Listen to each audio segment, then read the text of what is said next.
अपने घर वालों से बात करो और मैं जाकर दुआ से बात करता हूँ। उसके बाद हम लोग साथ में बैठेंगे, देखते हैं क्या होता है। ठीक है। उसके बाबा का चक्कर उसकी बीवी की खाला से है। तौबा तौबा, कैसी फैमिली में फंस गए हैं हम। तौबा अस्तगफिरुल्लाह, तौबा अस्तगफिरुल्लाह। अल्लाह ने हमें उन लोगों से बचा लिया बेटा। मैं तलाक ले लूं और वो शादी करके बच्चा पालेंगे? हरगिज़ नहीं। वो औरत सारी जिंदगी इसी तरह रहेगी। आप ऐसे घर में अपनी बेटी देना चाहेंगे जहाँ ये सब कुछ हो? जिंदगी भर आप ऐसा नहीं करेंगे। हमारा सब कुछ बर्बाद हो गया है, हर चीज। किसकी वजह से? आप बताइए ना भाई। एलिफ की वजह से। क्या तुम वाकई प्रेग्नेंट हो? यकीनन नूर ने ही बताया होगा तुम्हें। मुझे तो यकीन ही नहीं हो रहा यार। और तुमने मुझे बताया भी क्यों नहीं एलिफ? यार मुझे खुद अभी पता चला है,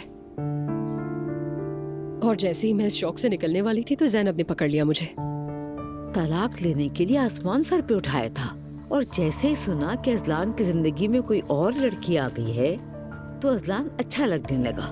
अगर उसे अपने शोहर से इतनी ही मोहब्बत थी तो क्यों उससे तलाक मांगी? क्यों उसे तन्हा छोड़कर चली गई?